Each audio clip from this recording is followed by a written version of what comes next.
Welcome everyone to our next She Shakes the World interview series with me, Rachel Waite, and my beautiful guest today for you, Pollyanna England.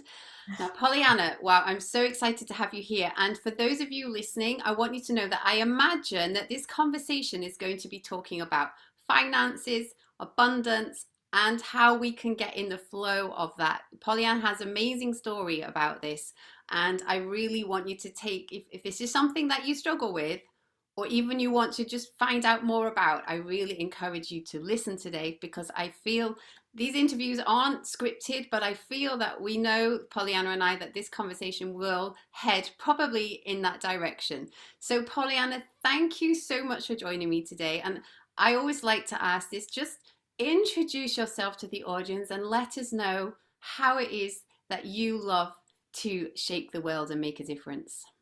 Thank you so much, Rachel, for inviting me. I feel very honoured and grateful. My name's Pollyanna England.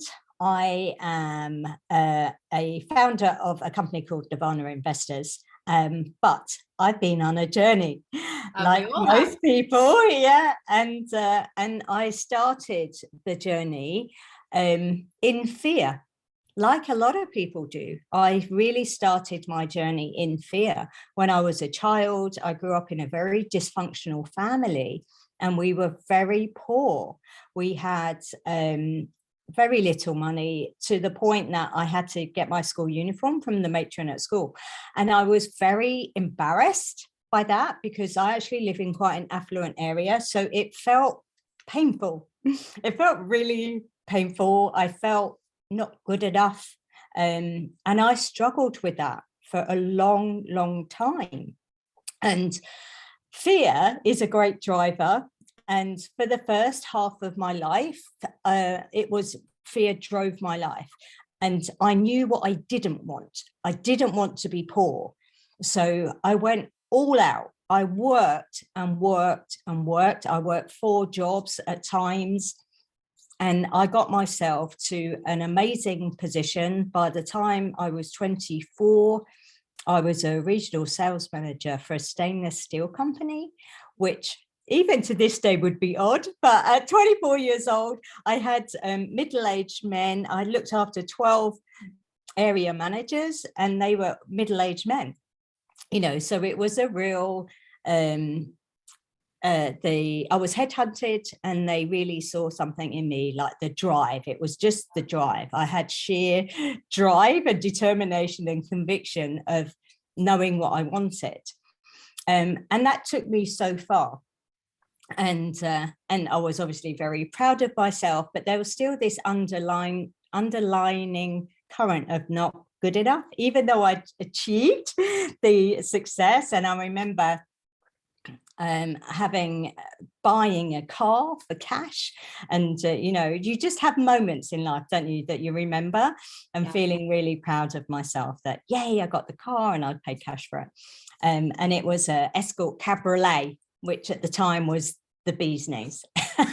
That just shows my age. Wow, amazing. But even with all of that, so despite all of that, you still had this. You still had, and that's wow. And I feel it kind of like it must have been sitting in your chest, because that's where I'm feeling it now. Yeah. So tell us what happened. Did something occur in your life because of that? Yeah, so I thought I'd been successful and I thought that all those feelings would go away, but they didn't.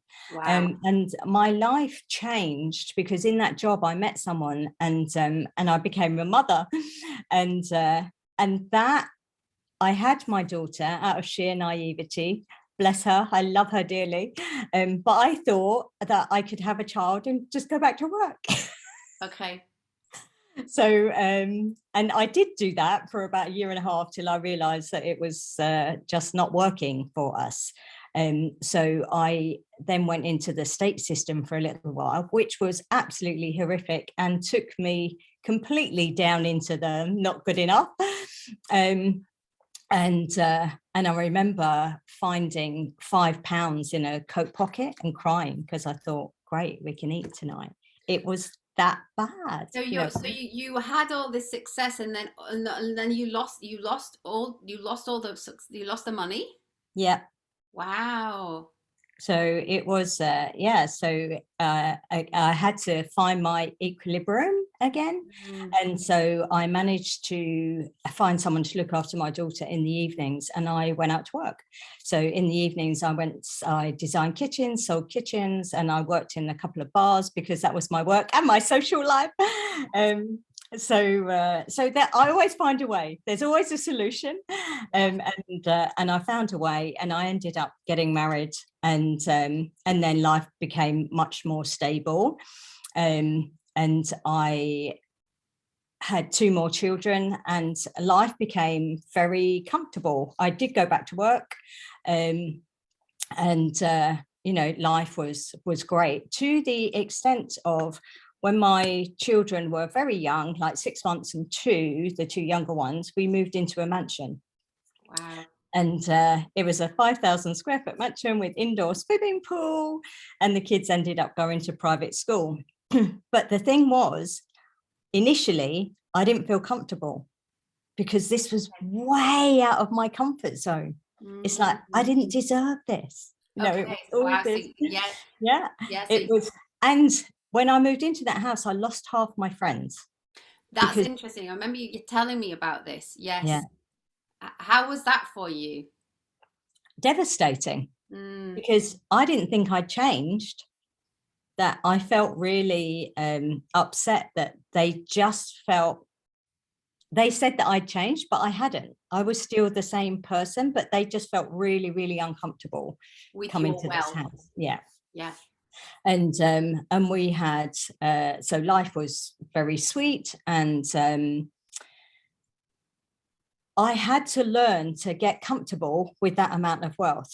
And it was a journey, and there were several things that happened along the way. I remember sharing with you about my husband bought himself a Bentley for his birthday, and we got a chauffeur, and they took us, and the driver took us to the Ivy, the original one in London, and they had paparazzi out there, and a doorman that opened the door, and I was like, oh my goodness. Just for it's like, it's only little old me, I couldn't bear the attention. Yeah. And then having to put my coat in, and I had a red next coat, and was absolutely mortified, and then asked my husband to buy me a Prada coat on my birthday the next month, just so I could hand over my Prada coat to the cloakroom attendant. But it is a journey. Yeah. It is absolutely a journey. And I totally get when people first become wealthy, the nouveau riche, the need to buy the flash car, the need to buy designer clothes and everything, to wear the uniform of the wealthy. I get it. I totally understand it. But that's not being wealthy. I now understand. Yeah. So yeah, that's not being wealthy. So what is being wealthy then? Did you go on an internal journey to shift things within you to feel worthy of receiving? Yeah.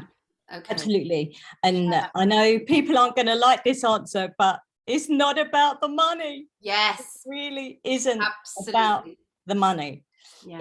It's about learning to love yourself. And I had to go on the journey internally of learning to love myself. And I did the work, I did personal development. I did various courses, but I got comfortable with who I am and learned to love myself. And I had another catalyst when I got divorced, and had an absolutely horrific divorce battle. And he had an amazing lawyer, and I had the solicitor down the road, and we got annihilated. Which was what he needed to do to feel good about himself. But it meant that I had a clean break divorce. I had a settlement, and that had to last me for the rest of my life. So I had to get good with money. Yeah. I had to learn how to make my money make money. And Okay. this is what they don't teach you in school. They don't teach you any of this stuff, and you have to go out and find it yourself, which is why I teach what I do now, as a money mindset coach, because there isn't, I mean, there are a lot more books now which you can go and get, and there are some that I would gladly recommend that that you read. But I had to learn to look after myself and to make the money last for me and my 3 children for the rest of my life. Yeah. And I got into property. My ex-husband was an estate agent, so we had property, understood property, but even he didn't understand the strategies that I now use. So it was about learning to love myself, Yep. getting an education about how to look after myself financially, and being confident. And I would happily walk into the Ivy and hand over a Primark coat and not give a shit.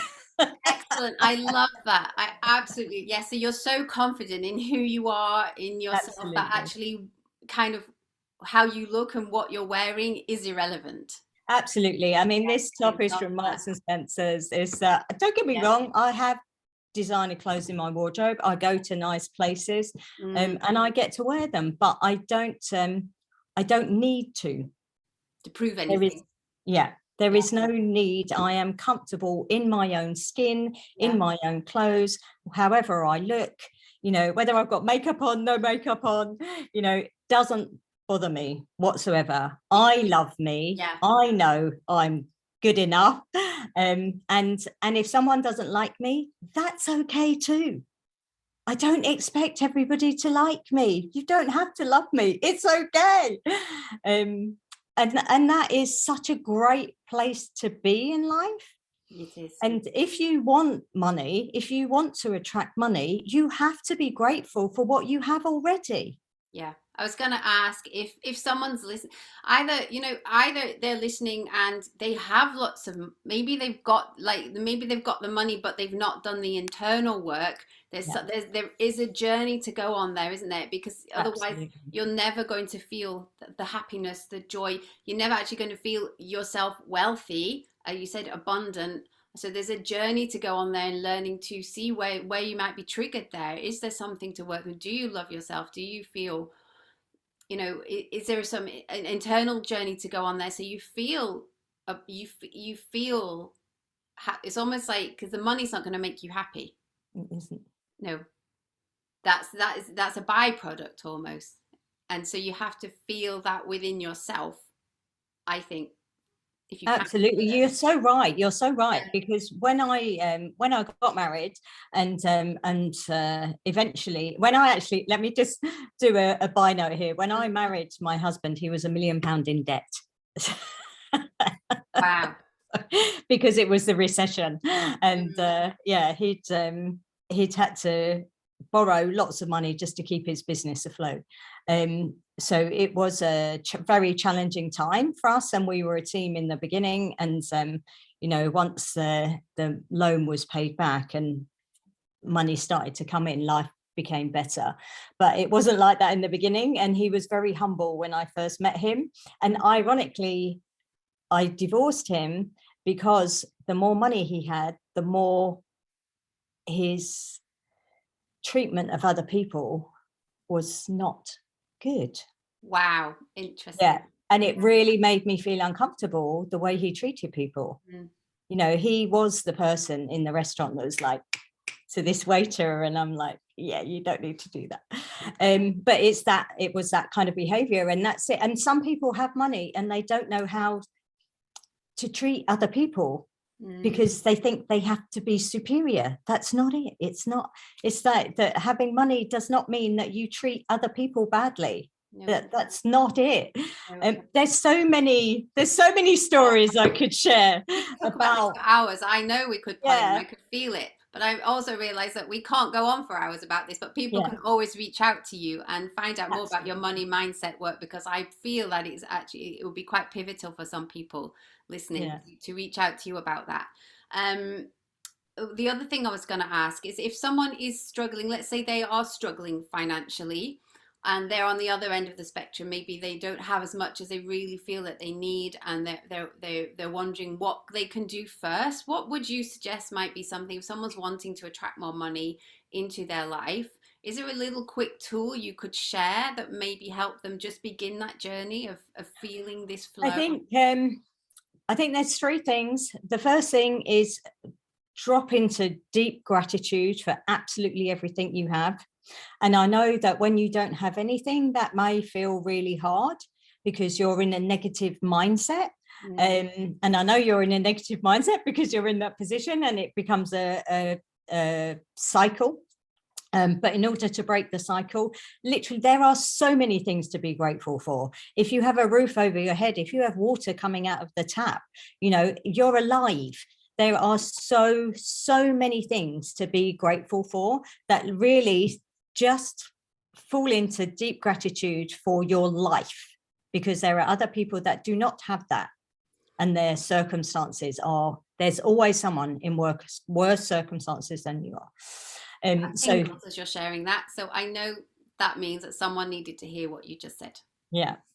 And the other thing is go read a book. It's called Money's Not the Problem, You Are, by Gary Douglas and Dr. Dane Hurd. It's a thin little book. You can read it in a day, but it's got some great tips and vocabulary to start using around how you want to attract money. Just say the name of that book again, because I hadn't heard of it. Say it again. Okay.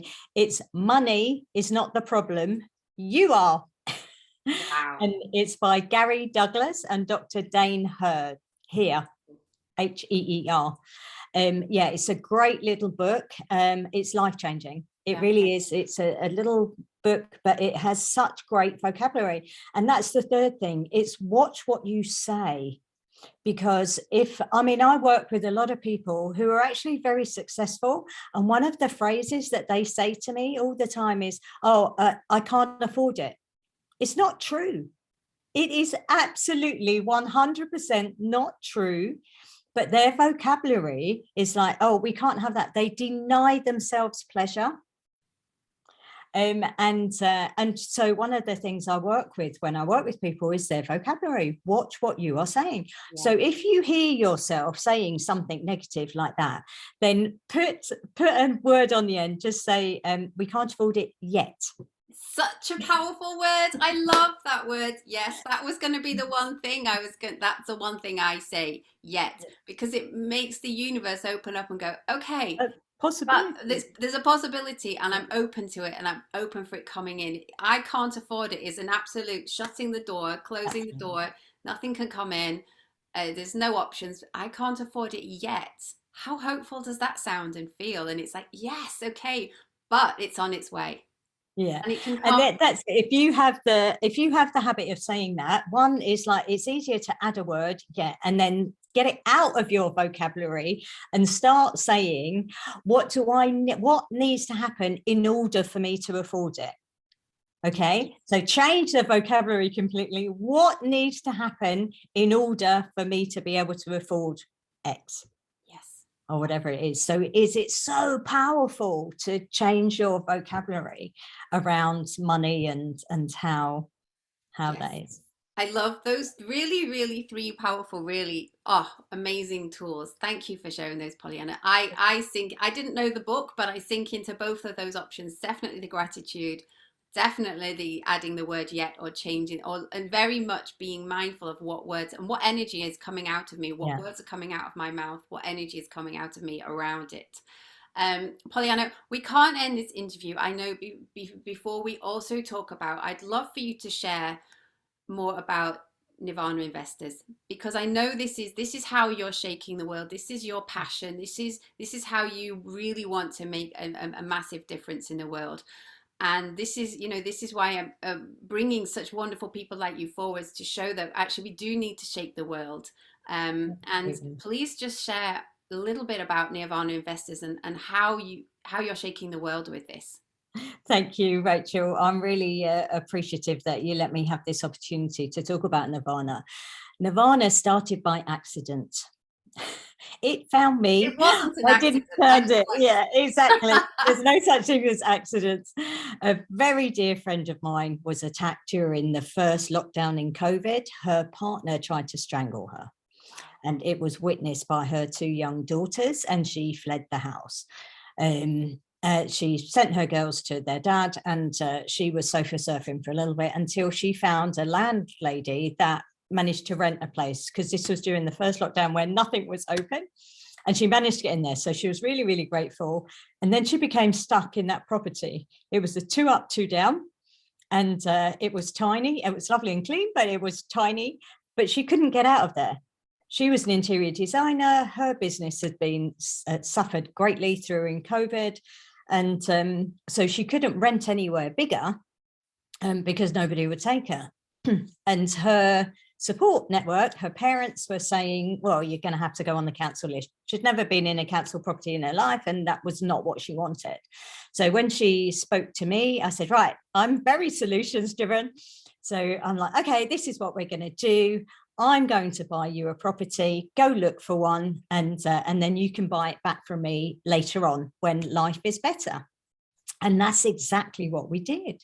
She went and looked at some property. When she got down to 4, I went and had a look, and I said, no, this one. And it had such great energy. The house had such great energy. It's absolutely stunning. It's really, really beautiful. 3-bed. And so the girls have got each got their own room, and she's made it beautiful, as you can imagine. She's an interior designer. And we did all the paperwork, agreed how much she would buy it for, when, and we did everything. When I was signing the legal paperwork, my real dear friend of mine, who is a commercial solicitor, asked me if I wanted a business partner, because we said she's not the only one in that situation. And I'm like, yes, I bloody do. Come on, let's do this. Yeah, and that's what we did. And unfortunately, my friend is not the only one in that situation. no. And we have gone on to help a family in Essex, a family in Skipton, and we just completed on Manchester. They moved in 2 weeks ago.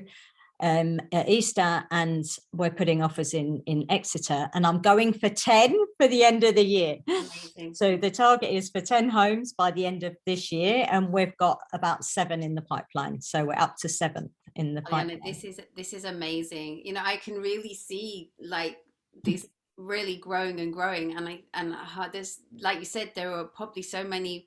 I'm guessing, is it for vulnerable women and Yes, families? yeah. Yes, who need that lifeline, and you are that lifeline.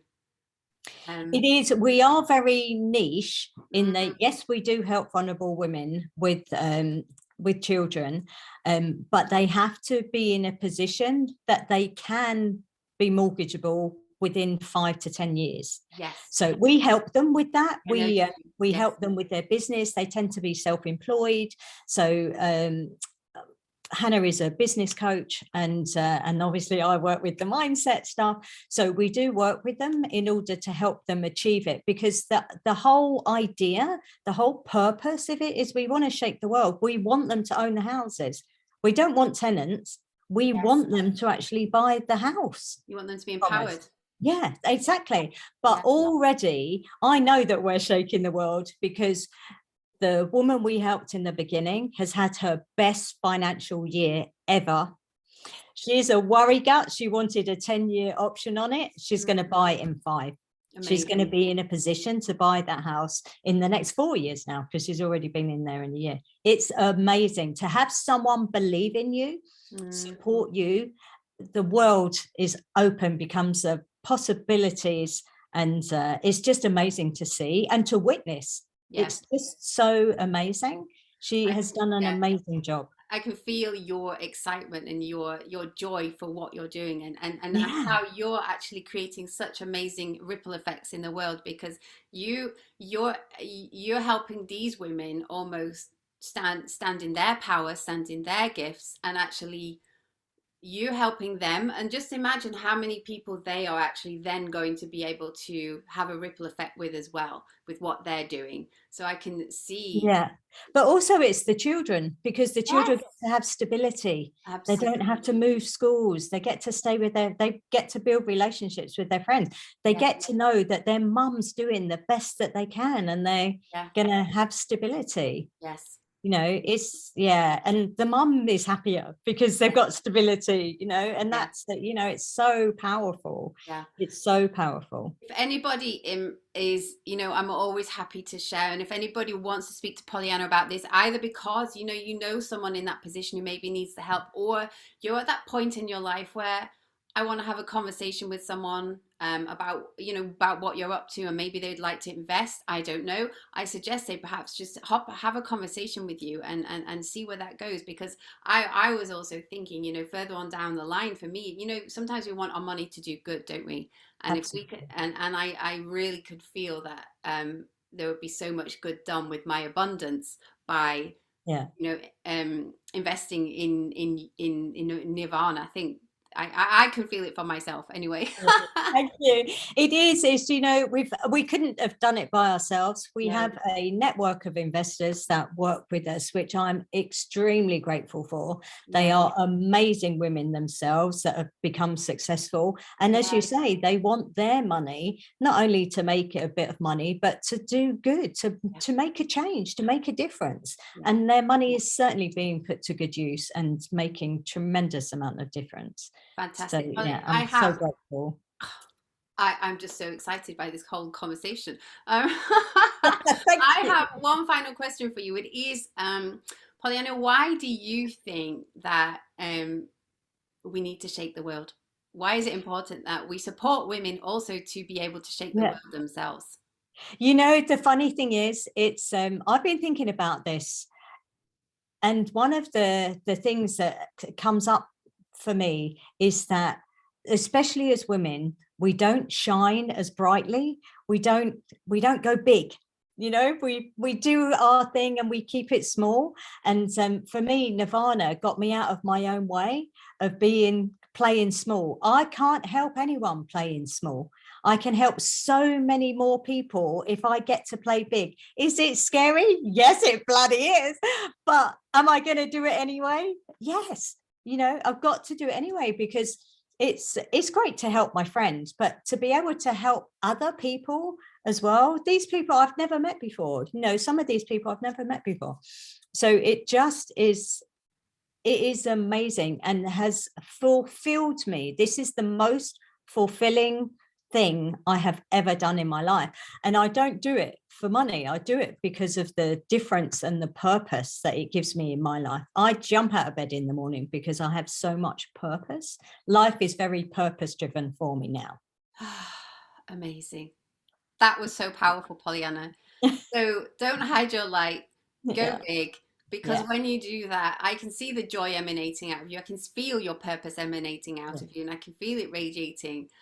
So that's why it's so important that we do stand up and shake the world, because not only does it, like you say, bring you so much, it Yeah. brings the world so much as well. Pollyanna, thank You you. can be the change. Yes, You you can be the, can. yeah. Yeah. You have to be. You're the one who has to be the change. It all starts with you being the Yeah, change. definitely. Pollyanna, thank you so much. I have totally enjoyed this conversation. I've got so much out of it. I hope our listeners have got so much out of it. I'd just like to end by saying it was 11:11. As soon as I looked at my clock for the end of this conversation, it ticked 11:11. So I think a very divinely inspired interview. Thank Thank you for you. sharing your voice and your message. This was wonderful.